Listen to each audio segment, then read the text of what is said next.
Good morning. I'm actually going to follow up yesterday's topic with a similar one today and maybe look at some more aspects of this whole scenario. The title that I've chosen for today is ET Disclosure at Olympics with Obama. Maybe. The little blurb. The truth is, I don't know how this thing is going to play out, and I am no longer willing to think I do know. I don't know the how. Period. I do strongly feel that we are living in a time of revelation, a time of integration, and a time of transformation. I do know that we are not alone in the universe, and we never have been. What we see physically is only a small portion of reality. The cosmos is huge and buzzing with life, most of it invisible to our eyes. In fact, I am convinced that nothing, or very little, is as it appears. Therefore, it would not surprise me if a UFO lands in the middle of the Olympics and Obama gets out with ETs and other world leaders to tell the truth long denied. And it won't disappoint me if it doesn't happen that way. For several years at least, I have ridden an emotional roller coaster, being taken up to the pinnacle of hope with promises that never happened. From channeled messages to other revelations from insiders, all sorts of disinformation and information that was twisted, containing partial truths but still not the whole truth. Let my expectations build and my disappointments plummet. I've been there. So have many of you. We want so much for the world to change. And many have told us that the significant and important changes that are happening inside of us. And as the inside of us becomes integrated and balanced and awakened, and we realize that the part of ourselves that we see is also only a small fraction of who we are. And when we realize that we are connected to all of life and always have been before we were born this time around, and will be after we die this time around. When we realize these things, something transforms inside of us and we become more whole. I don't say that I'm whole, but I'm more whole than I was. And this is what's happening in this process of spiritual evolution, or the evolution of consciousness. We are becoming aware of the bigger picture. And when that happens, the inside and the outside both change. What we've done is we've realized how broken we were, even if we wouldn't admit it to ourselves. And we wanted something out there to come and fix us. More money, a better relationship, a better job, name it. A better government, better medicine. We looked out there for the answer. And the answer is always inside of us. Always. Now, a lot of channeled messages, and I haven't read them all or heard them all by any stretch of the imagination, but I've gleaned the essence of what they're talking about in many cases. And they're saying that the whole world's focus right now is on the Olympics, and that the Illuminati have planned a lot of black ops, which is why a lot of people, a lot of high up people aren't going to the Olympics, why many seats that would normally be filled are empty, because people have been warned.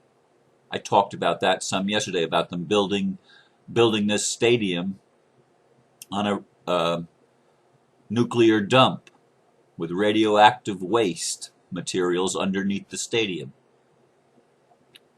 Probably true. The Illuminati have not paid much attention to the needs of people or what's the best for people for a long time. They've played that dark role. And they've played it very, very well. But they're not in control. Oh, they've wanted to be. They've wanted to rule the world a long time. It's been their game plan. But as I said in a poem that I wrote many years ago, God can say of Satan's plan, it's just a part of mine. Indeed, the higher truth always wins out. When the Illuminati, calling themselves enlightened, play the dark role, they're bound ultimately in the big picture, in the scope of reality, from the cosmic truth of oneness. They can't win.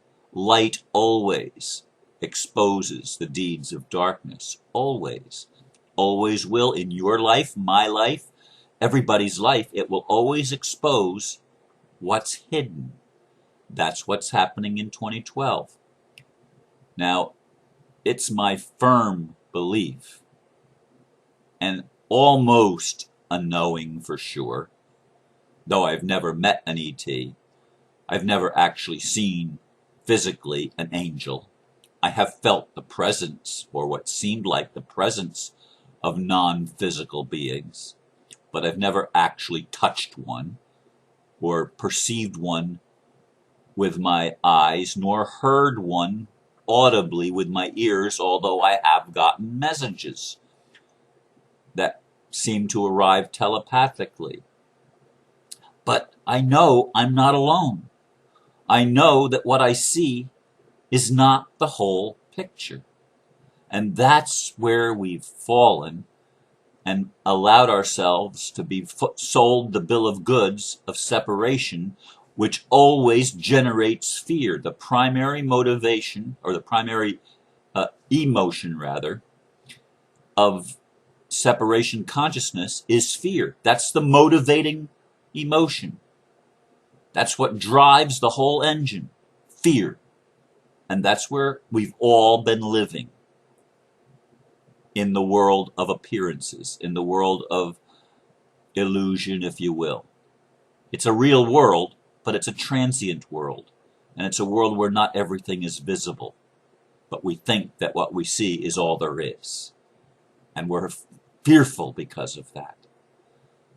But as we awaken, we recognize that there is a higher plane of consciousness, a higher awareness, where everything is one. And in there, the primary emotion, in fact, the only emotion, isn't even an emotion. It's a state of being. It's love. It's recognizing and allowing everything to be, and recognizing the perfection in all it is, which is impossible when we only base it on what we can see. So I would not, as I said in the blurb, be surprised if the Illuminati uses the Olympics as a focal point, and I would not be surprised at all if the extraterrestrials use the opportunity to focus some attention that is good. And I don't know, I just feel in my soul that everything is working for our benefit, not our detriment. Oh, I know there are people that want to do it for our detriment, that want to do things that would hurt us. I know the game plan. I know the Agenda 21 and all of those things. I know about all that stuff. I'm not ignorant of that. But there's a higher purpose being worked out. There's a greater plan that's unfolding. And we are right smack dab in the middle of it. And maybe, just maybe, the Olympics will be used to reveal things that have been hidden for a long time and denied. Maybe it will be the time of disclosure of our ET brothers and sisters. And you say to me, Ron, how can you trust them? They're evil. Yeah, well, if that's your perspective, that everything is evil and that the evil is more powerful than the good, which is what our religions, unfortunately, have taught us. That's the legacy we've been given. You know, from the Bible, be sober, be vigilant, for your adversary, the devil, walketh about as a roaring lion, seeking whom he may devour. See, I learned scripture when I was a fundamentalist Christian. I know all of that. And I know that Christians that I was raised with, in my own family even, still see the devil behind every bush. Because the devil is their God, and they won't admit it. Because that's all they perceive. Everything is of the devil. Everything is evil. Everything is wrong. God is weak. The devil is strong. And that's the belief. Oh, that's not what they say with their mouth. But what they say with their mouth is not the truth that they believe in their heart. The truth that they believe in their heart is they are fearful that the devil is so powerful that the devil's going to take their soul and destroy them. And when they think that, it's already true. It's already true. They've already been destroyed just by that belief. Just by that belief. And yet they've not been destroyed because the spark of God and the love of God and the grace of God is still within each of them and each of us, because we are all one. So, what would happen? What will you do if the ETs actually do start interacting with us on a level that we can finally perceive? How will you receive your extraterrestrial brothers and sisters, your angelic relatives that come from a different dimension where you also came from and forgot? What are you going to do? How are you going to handle that? How are you going to handle it, all of you that hate Obama, if Obama indeed turns out to be one of the good guys? Oh, now I'm not telling you that I see him as a good guy. I see him as just as corrupt as everybody that came before him and everybody else in the whole system. It's a corrupt system. But even in the corrupt system, there is the Spirit of God moving on the hearts and minds and souls of human beings, drawing them home, the same as he's drawing everybody else home. And I say he, but it's he, and it's she, and it's the God, and it's the goddess. It's all it is. Spirit is drawing us back to our roots, if you will, to remember that we've always been loved, beyond religion, beyond race, beyond nationality, beyond gender, beyond our sexual orientation, beyond all of the things that we've used to divide us ourselves from each other over the eons of time. Beyond all of this, we are one. We are one in our beloved Creator, who always, always has loved us, always has been part of our journey. And God is not just one being. It's one God, yes, but manifested through an angelic realm, manifested through a human realm, manifested through all physical realms and non-physical realms. God is all and in all. Everything, nothing accepted out of it. There is no separation. That's the illusion. That's the lie. That's the deception that we've been plagued with because we believed that all we could see was all there was. And if we couldn't see it and measure it, it wasn't real. Well, that's not true. And there's going to be a disclosure of many hidden facts. And we're going to be reunited with our invisible family made visible. Disclosure is going to happen. Will it happen at the Olympics? Maybe. Maybe. Will Obama come back as a good guy? Come across as a good guy? Maybe. I don't know. But maybe. Open your heart, I'm encouraging you. Open your mind and allow yourself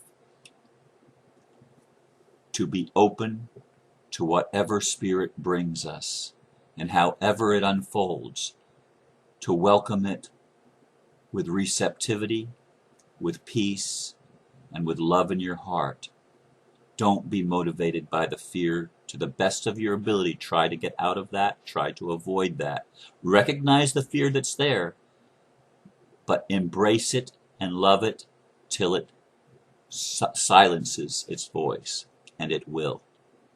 It has for me to a great extent, and I appreciate that, and I appreciate all of the evolution that I'm going through, all of the processing that's happening in my life as things start to reach an equilibrium and a balance within me.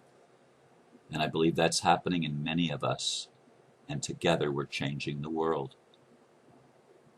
So thank you again for listening, for allowing me to share these thoughts with you and these feelings.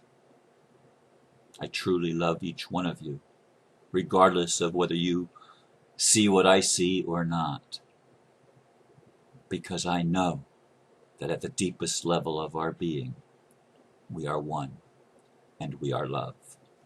Namaste.